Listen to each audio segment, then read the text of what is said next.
following extract was taken from the Anglo-Saxon chronicles describing the man that was William the Conqueror. The Anglo-Saxon chronicles describe events in England up until the mid-1100s. William was a complex and at times brutal man. The extract will hopefully give you a better idea of who William really was. William was a very wise and great man, and more honoured and more powerful than any of his predecessors. He was mild to those good men who loved God, but severe beyond measure to those who opposed his will. William was also held in much reverence. He wore his crown 3 times every year when he was in England. At Easter, he wore it at Winchester, at Pentecost, when he was at Westminster, and at Christmas, when he was at Gloucester. And at these times all the men of England were with him, archbishops, bishops, abbots and earls, thanes and knights. So also was he a very stern and wrathful man, so that none dare do anything against his will, and he kept in prison those who acted against his pleasure. Among other things, the good order that William established is not to be forgotten.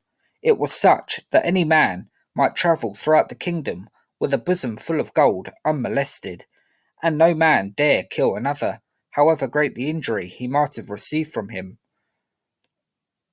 Being sharp-sighted to his own interest, William surveyed the kingdom so thoroughly that there was not a single hide of land throughout the whole of the country of which William knew not the possessor. He caused castles to be built and oppressed the poor. The king was also of great sternness, and he took from his subjects many marks of gold and many hundreds of pounds of silver, and this either with or without right and with little need. Allowing for a certain level of bitterness from the chronicle after William's triumph over the Anglo-Saxons, this extract does give a good insight into who William really was. He learned how to rule the hard way. He was Duke of Normandy from a young age and survived plots and rebellions against him, some prompted by the King of France. William was already a battle-hardened man by the time of his conquest of England, and as king he was going to ensure he did everything to establish his authority, and he did so with brutal efficiency. His castle building program and the extent of it can still be seen far and wide today.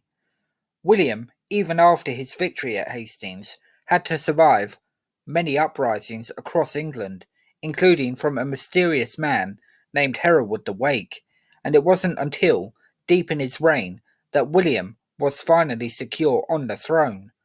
But despite his obvious capabilities as king and as a military leader, William is not a man to be admired. The slaughter of the northern English population in 1070 is truly one of the great outrages of the Middle Ages, and demonstrates that William was not a man whose patience you wanted to push too far.